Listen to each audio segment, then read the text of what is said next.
So hello guys, welcome to Mark Booster Language. Mark Booster Language में आपका स्वागत है। आज हम क्या करने वाले हैं? आज हम करने वाले हैं हमारे क्लास 10th हिंदी का चैप्टर नंबर 1 जो कि है सूरदास। तो सूरदास को शुरू करते हैं एंड बिना किसी देरी के इसी समय सूरदास को ख़त्म करते हैं।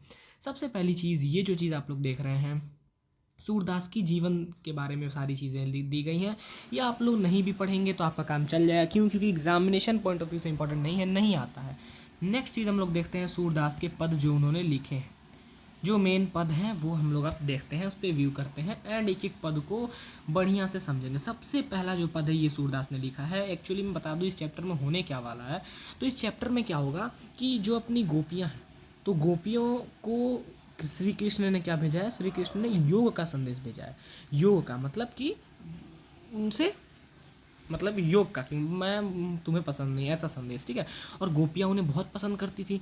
तो क्या होता है, इस चक्कर की वजह से गोपियाँ निराश हैं और कुछ कह रही हैं। तो उद्धव द्वारा श्री कृष्ण ने संदेश भेजा है। तो इस चीज़ को इस चैप्टर में पढ़ेंगे। तो चलिए शुरू करते हैं इस चैप्टर को। सबसे पहले, उद्धव तुम हो अति बड़भागी, अपरस रहत स्नेह तगाते। बोल रही हैं गोपियाँ कि हे उद्धव, तुम तो बहुत ही बड़भागी हो। यहाँ पे व्यंग कस रही हैं गोपियाँ, क्या कि उद्धव तुम तो बहुत ही भाग्यशाली हो। भाग्यशाली यहाँ पे व्यंग कह रही हैं कि तुम्हें श्री कृष्ण के पास रहने का मौका मिला है, लेकिन तुम बड़भागी क्यों हो, है ना। और भाग्यशाली हो लेकिन इतने बड़े तुम बड़भागी हो। अपरस रहत स्नेह तगात है, उनके साथ रहकर भी उनका आपका मन अनुरागी नहीं हो पाया, आपको श्री कृष्ण से स्नेह नहीं हो पाया। मतलब समझ रहे हो कि उन पर व्यंग कर रही हैं। फिर बोलती हैं कैसे कैसे नहीं हो पाया। कुछ एग्जाम्पल देती हैं कि आप श्री कृष्ण के पास रहते थे लेकिन आपको उनसे स्नेह नहीं हो पाया। क्या एग्जाम्पल कुछ देती है कि जैसे पुरैन पात रहस जल भीतर तारस देह न दागी। जैसे जो कमल का पत्ता है वो जल के भीतर रहता है लेकिन उस पर पानी का एक दाग नहीं लग पाता। आप लोगों ने कमल का पत्ता देखा होगा, जल के भीतर रहता है, पानी उस पर से सरक जाता है। उसी प्रकार आप श्री कृष्ण के पास रहे लेकिन आपके ऊपर प्रेम का एक दाग नहीं लग पाया। और एक एग्जाम्पल देती हैं, ज्यों जल माह तेल की गगरी बूंद न ताको लागी। तेल की गगरी में अगर मैं तेल की गगरी में ना डाल दिया जाए तो एक बूंद भी नहीं लगता, सब अलग अलग हो जाता है। देखा है आपने? हाँ। तो ज्यों जल माह तेल की गागर बूंद न ताको लागी, उस तरह से उद्धव जी जैसे श्री कृष्ण के पास रहते थे तो उनके प्रेम में नहीं बंध पाए। ये कुछ एग्जाम्पल देती हैं। फिर कहती हैं प्रतिदिन प्रीति नदी में पाँव न बोरियो दृष्टि न रूप परागी। आपने तो प्रीति नदी में पाँव ही नहीं बोरा, आप श्री कृष्ण के पास रहे लेकिन उनसे प्रेम न करे। इतने बड़े बड़भागी, आपसे बड़ा कमीना कोई हो सकता है? ऐसा कुछ बोलती हैं उन्हें। फिर कहती हैं सूरदास अबला हम भोरी गुर चाटी जो पागी। सूरदास कहते हैं, गोपियाँ कहती हैं कि हम बहुत ही भोली हैं, भोली गुर चाटी जो पा। और इस प्रकार श्री कृष्ण से बंधी हुई हैं जैसे गुर चाटी जो पागी। पागी चींटियाँ जो होती हैं, पागी मतलब चींटी। तो जो चींटियाँ होती हैं वो जानती हैं कि मैं गुड़ को जाऊंगी, गुड़ के पास, है ना, गुड़ को चाटूंगी तो मैं मर जाऊंगी चिपक के, लेकिन फिर भी वो जाती हैं। हमें इस प्रकार भोली हैं कि गुड़ चाटी जो पागी, गुड़ चाटती हुई चींटियों के समान हम भी भोले हैं। तो कुछ ये इस पंक्ति में वो लोग सूरदास कह रहे होते हैं, ठीक है। तो ये पंक्ति आपको समझ में आई क्या कहती हैं गोपियाँ इसमें? कि उद्धव को भागी कहती हैं अपने व्यंग के निहित में। फिर अपरस रहत स्नेह तगाते नाइन मन अनुरागी, को आपको प्रेम नहीं हो पाया। फिर कमल के पत्ते का एग्जाम्पल देती हैं, तेल की गगरी का एग्जाम्पल देती हैं, है ना। प्रीति नदी मतलब प्रेम की नदी में आपने पौन नहीं बोर पाया, ये सारी कहती हैं उन्हें। और अपने आप को कहती हैं कि हम बहुत भोली हैं, ठीक है। ये अपना यहाँ पे ख़त्म होता है। नेक्स्ट सेकेंड जो होता है, अब देखो ये गोपियाँ हैं तो आप लोग को देखने को मिल जाएगा। और ये उद्धव जी आ पहुँचे हैं, उद्धव जी यहाँ पे आ पहुँचे हैं और ये गोपियों से वो वार्तालाप कर रहे हैं, ठीक है।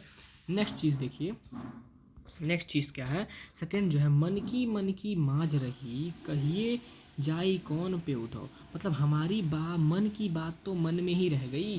गोपियाँ उद्धव को सही नहीं समझती हैं कि अपनी मन की बात किसी और से बता सके। मतलब किसी और आदमी से अपने मन की बात वो नहीं बताना चाहती, और इस चीज़ के लिए वो उद्धव को सही नहीं समझती हैं। वो उद्धव को अपनी मन की बात बताना नहीं चाहती हैं, ठीक है। और वो कहती हैं कि हम अपने मन की बात मन में ही रख लेते हैं। रह गई मेरी बात। वो कहती है कि हमने श्री कृष्ण के आने की अवधि आधार आस आवन की तन मन विधा सही। हमने मन तन से, मन से सारी विधाओं को सह लिया, सारे दुखों को सह लिया। अब इन जोग सुनि सुनि बिरहिन बिरह दही। और उतना सहने के बाद अगर योग का संदेश हमें मिला तो हमारे अग्नि में घी का काम किया ना, वो संदेश हमारे दुख को और बढ़ा दिया। ये गोपियाँ कहती हैं। चाहती हुती जिहार जीतते उत्ते धार बही। कोई भी इंसान होता है अपने रक्षक के पास जाता है, किस लिए? कोई उसका काम अगर खराब होता है, उसको कोई मदद चाहिए होती है, तो यहाँ तो हमारा रक्षक ही हमारे प्रॉब्लम है, रक्षक ही हमारे लिए समस्या खड़ी किए हैं। हम कहाँ जाएं? कहती हैं गोपियाँ, सूरदास अब धीर धरहि, क्यों मर ज्यादा न लही। अब हम क्या करें जब कोई मर्यादा ही नहीं रही है उनकी ओर से, हम धीरज कैसे रखें? सूरदास कहते हैं कि कैसे हम धीरज रखें। गोपियाँ कहती हैं कि अब हम धीरज कैसे रखें जब कोई मर्यादा ही नहीं बची। तो ये सेकंड पैराग्राफ है, आपको समझ में आया होगा, आई होप। ठीक है, कि गोपियाँ कहती हैं मन की बात मन में ही रह गई, है ना, और उद्धव से नहीं कहना चाहती हैं, और उन्होंने कई सारे उनके इंतज़ार में तन मन का पीड़ा सहा है। अब जब वो नहीं आते हैं तो उनको बुरा लगता है ना। चाहती हुती गुहार जितते उत्ते धार बही। कहती हैं कि हम लोग जिसे रक्षक, मतलब जिसके पास हम लोग जाते वो रक्षक ही हमारे क्या है, मतलब समस्या का वो है, समस्या का वो, ठीक है, समस्या का कारण है। नेक्स्ट गोपियाँ कहती हैं नेक्स्ट पंक्ति में, हमारे हरि हारिल की लकड़ी, हमारे हरि हारिल की लकड़ी। अब यहाँ पर एक एमसीक्यू आता है, बहुत ध्यान से आप लोग देखिएगा कि यहाँ पर गोपियाँ हारिल किसे कहती है, तो हारिल कहती हैं खुद को। हारिल खुद गोपियाँ हैं। हारिल कौन है, तो हारिल खुद गोपियाँ ही हारिल है। ओके, बहुत बढ़िया। तो खुद गोपियाँ ही हारिल हैं यहाँ पर, तो बहुत बढ़िया। तो अब देखिए, जब खुद गोपियाँ ही हारिल हैं तो एक हारिल पक्षी होता है। पक्षी क्या करता है कि अपने पैरों में ना, अपने जो हारिल होता है वो अपने पैरों में ऐसे एक लकड़ी पकड़ा हुआ होता है, लकड़ी। तो वो जो लकड़ी है ना, ये लकड़ी क्या है, लकड़ी श्री कृष्ण है, और जो हारिल पक्षी है वो गोपियाँ। तो गोपियाँ अपने आप कहती हैं कि हमारे हरि हारिल की लकड़ी, हमारे जो हरि हैं वो किसके लकड़ी हैं, वो हारिल की लकड़ी हैं। मन क्रम वचन नंद नंदन उर, यह दृढ़कार पकड़ा। हम उन्हें मन से क्रम से पकड़े रहते हैं, हमेशा छोड़ना नहीं चाहते। जागत सोवत स्वप्न दिवस निशिकान कान जकरी। मतलब जागते सोते सपने में भी काना काना हम लोग रटते रहते हैं। सुनत जोग लागत हो ऐसो ज्यों करवी ककरी। ये योग का संदेश सुनकर हमें ऐसा लगता है कि कोई कड़वी ककड़ी हो। ककड़ी कड़वी होती है ना, हाँ, तो योग का संदेश उन्हें किसके समान लगता है, कड़वी ककड़ी के समान। सूतो व्याधि हमको ले आए, देखी सुनी न करी। आप जो ये योग का संदेश ले आए हैं ये एक बीमारी के समान है। किसके समान है, एक बीमारी के समान है।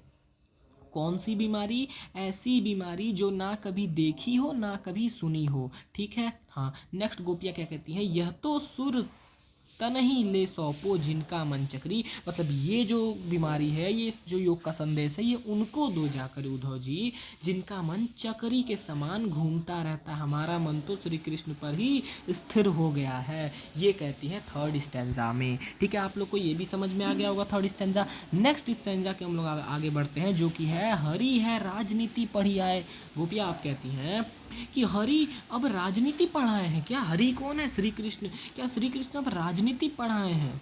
और यहाँ पे भौरी का एग्जाम्पल देके श्री कृष्ण को ही कहती हैं, क्या, समुझी बात कहत मधुकर के समाचार सब पाए, है ना। और वो फिर कहती हैं, इस ही की चतुरते पहले ही अब गुरु ग्रंथ पढ़ाए। एक तो श्री कृष्ण पहले ही इतने चतुर थे और अब वो गुरु ग्रंथ पढ़ लिए हैं, अब तो और चतुर हो गए हैं।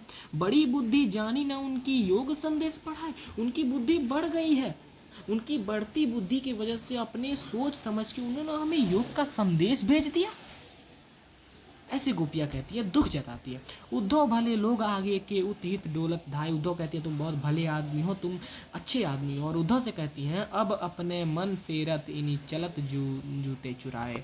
और वो कहती हैं कि जाकर श्री कृष्ण से बता देना कि जब वो यहाँ से गए थे मथुरा, कहाँ चले गए थे श्री कृष्ण, मथुरा चले गए थे श्री कृष्ण। मैं आपको बता दूं, श्री कृष्ण मथुरा चले गए थे छोड़कर गोपियाँ को। ठीक है, ठीक है। तो जब वो यहाँ से मथुरा गए थे, क्योंकि श्री कृष्ण राजा थे, तो वहाँ मथुरा गए थे, तो उन्होंने जाते वक्त अपना हमारे मन को भी ले लिया था।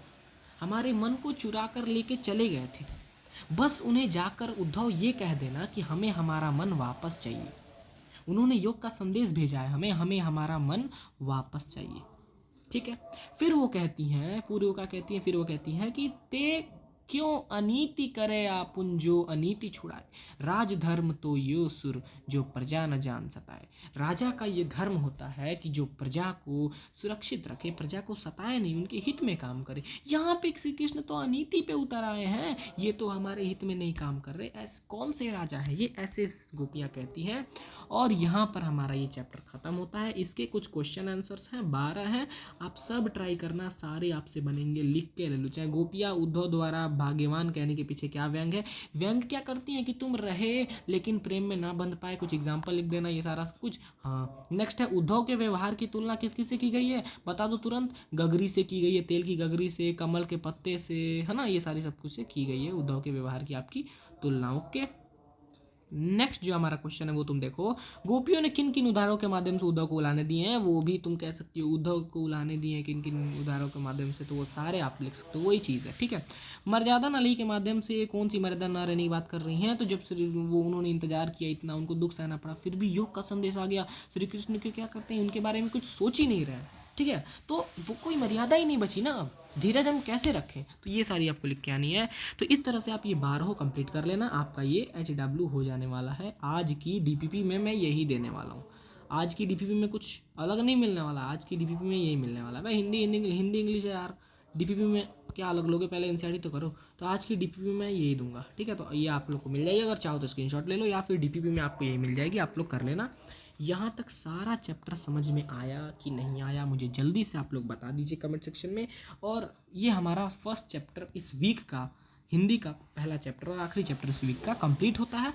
और हम अपने सेकंड चैप्टर की ओर जब मूव ऑन करेंगे तो आपको हम लोग एक बार इन्फॉर्म कर देंगे। और ये कुछ वर्ड मीनिंग्स हैं इसी चैप्टर के जो आपके NCERT में ही दिए हुए हैं, तो आप लोग उन्हें लर्न मत करिएगा पढ़ते पढ़ते। जैसे बड़भागी का मतलब होता है भाग्यवान, है ना, अपरस मतलब अलिप से, तका मतलब धागा, ठीक है, पुराइन पात मतलब कमल का पत्ता, ठीक है, दागी मतलब दाग धब्बा, माह मतलब में, प्रतिदिन प्रेम, प्रीति नदी प्रेम की नदी, मैंने सब बता रखा है, बोरियो मतलब डुबोना, सब मैंने बताया है। एक बार आप लोग आँख इस पर फेर लेना, आपका काम बन जाएगा। ठीक है, ये चैप्टर यहाँ पर आपका पूरी तरह से समाप्त होता है। एक बार रिकैप कर लेना, चाहे तो इस वीडियो को 2x पे वापस देख लेना, आपका चैप्टर पूरी तरह से यहाँ पर समाप्त होता है।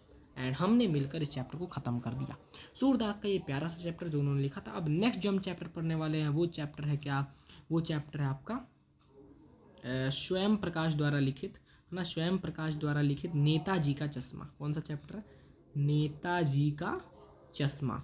तो वो आप लोग को आपको देखने को मिल जाएगा। और मैं बता दूं, इस चैनल पर हिंदी इंग्लिश की सारी चीज़ें आपको देखने को मिल जाएंगी। ठीक है, तो और मैं ये वाइट बोर्ड पे नहीं पढ़ा पा रहा हूँ क्योंकि तुम समझो, अगर मैं वाइट बोर्ड पे पढ़ाने की कोशिश करूँगा तो वाइट बोर्ड पे NCERT की लाइन बाय लाइन पढ़ाना मुश्किल ही नहीं नामुमकिन हो जाएगा ना। इसीलिए हर एक चीज़ को NCERT की हमें लाइन बाय लाइन पढ़नी है, तो मुश्किल ही नहीं नामुमकिन हो जाएगा। इसलिए हम सोच रहे हैं कि हम वाइट बोर्ड पे ना पढ़ाएं। ठीक है, उम्मीद है आपको ये वीडियो अच्छी लगी होगी तो लाइक करो, शेयर करो एंड अपने दोस्तों तक भेजो। और चैनल को सब्सक्राइब नहीं किया तो सब्सक्राइब कर लो। ये पद हमारा जो है आज का जो चैप्टर है, जो सूरदास का पद जो चैप्टर है, वो पद हमारा आज क्लियर हो गया। मिलते हैं इसी के साथ नए वीडियो में, अगले वीडियो में एंड अगले टॉपिक के साथ। तब तक के लिए मुस्कुराएं एंड अब मैं अलविदा लेता हूँ आपसे। Bye bye, take care, thank you.